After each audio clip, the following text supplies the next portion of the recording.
Hi everyone. One of the unfortunate consequences of Britain's monarchy is the missed opportunity to choose a series of excellent and inspiring heads of state. While other countries have been able to elect some great leaders, we've been told it will be the Queen for the rest of her life, and after that Prince Charles. There is a lot of cynicism, of course, about presidents, mainly because the most prominent presidents are those of France and the US. They are political and divisive figures at the head of powerful nations, and inevitably get drawn into controversial political decisions. Yet if we look around the world, we will find countless elected heads of state who have been an inspiration, who have enjoyed huge popularity while in office, and who can genuinely claim to represent the nations of which they are head. They include Vigdis Finnbogadóttir, President of Iceland from 1980 to 1996. Vigdis was the first elected female head of state in the world.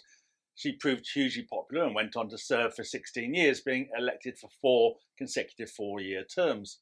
She had previously been an academic who gained public attention during the women's rights movement of the 1970s. Kim Dae-jung, President of South Korea 1998 to 2003, who won the Nobel Peace Prize in 2000 and has been called Asia's Nelson Mandela in recognition of his contribution to the democratization of his country. For years, he played a leading role in opposing the nation's dictatorship and suffered suspected assassination attempts, exile and imprisonment. Václav Havel, the Czech president and playwright, was a leading figure in the democracy movement that ended communist rule in Czechoslovakia. He also suffered persecution and imprisonment and became a hugely popular figure internationally as well as at home. Tarja Halonen, President of Finland 2000 to 2012 and the first woman to hold the post, whose popularity peaked at 88%, championed LGBT and women's rights before and during her presidency. She had previously served in government and in the trade union movement. Of course, we have to mention Nelson Mandela, President of South Africa 1994 to 1999, who hardly needs an introduction and has served as an inspiration for generations of people around the world. Mary Robinson, the first woman to serve as President of Ireland, and who went on to serve as United Nations High Commissioner for Human Rights.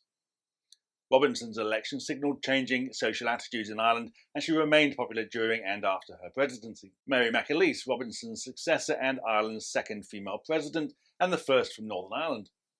McAleese was re-elected unopposed for a second term and worked to bridge sectarian divides. She had previously been a professor in law and a journalist. Joachim Gauck, German president from 2012 to 2017, who had grown up in East Germany, played a leading role in the pro-democracy movement and served as the first federal commissioner for the Stasi records. Gauck was elected as a non-partisan consensus candidate of the CDU, the CSU, the FDP, the SDP and the Greens. José Mujica, President of Uruguay 2010 to 2015, described as the world's humblest head of state after donating 90% of his salary to charities to help the poor. Martti Ahtisaari, former UN diplomat and Finnish president 1994 to 2000, who was awarded the Nobel Peace Prize for his efforts in the former Yugoslavia. Richard von Weizsäcker, German president 1984 to 1990, considered the most popular of German presidents and once called the guardian of his nation's conscience. Nobel Prize winner Jose Ramos Horta, president of Timor-Leste 2007 to 2012, who is currently head of the UN Integrated Peacebuilding Office in Guinea-Bissau,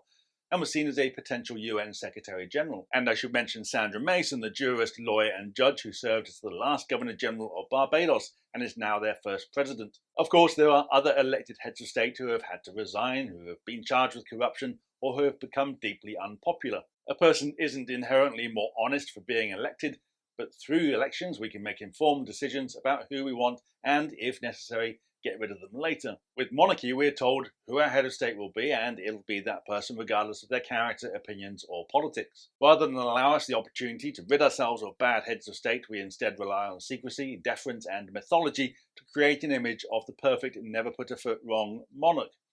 A presidency is the mature, democratic and sensible alternative to kings and queens. Bye for now.